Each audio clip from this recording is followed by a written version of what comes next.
வங்கதேசத்தில் கடந்த ஆண்டு நடத்தப்பட்ட மாணவர்கள் போராட்டம் பின்னர் கலவரத்திற்கான விதையாக மாறியது. வங்கதேசத்தில் ஏற்பட்ட அசாதாரண சூழலின் காரணமாக பிரதமர் ஷேக் ஹசீனா நாட்டை விட்டு வெளியேறி இந்தியாவில் தஞ்சமடைந்தார். இதையடுத்து வங்கதேசத்தில் முகமது யூனுஸ் தலைமையில் இடைக்கால அரசு செயல்பட்டு வருகிறது.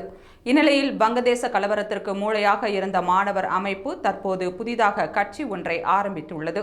இதுகுறித்து பேசிய அந்த மாணவர் அமைப்பின் தலைவர் நஹீத் இஸ்லாம், வங்கதேசத்தில் இந்தியா மற்றும் பாகிஸ்தானுக்கு ஆதரவான அரசியல் நடைபெற்று வருகின்றது. இனி அதற்கு இடமில்லை. வங்கதேசம் மற்றும் வங்கதேச மக்களுக்கு முன்னுரிமை வழங்குவதற்காகவே புதிய கட்சி தொடங்கப்பட்டுள்ளது என்று தெரிவித்துள்ளார். அந்த கட்சி ஜாதிய நாகரிக் பார்ட்டி என்ற பெயரிடப்பட்டுள்ளது. இது குறித்து பேசிய முன்னாள் பிரதமர் ஷேக் ஹசீனா மகன் சஜீப் வாசிட், வங்கதேசத்தின் தேசபிதாவின் வீட்டை இடித்த பிறகு விடுதலை போரின் உணர்வை பற்றி பேசுகிறார்கள். இது நகைச்சுவையாக உள்ளது என விமர்சித்துள்ளார்.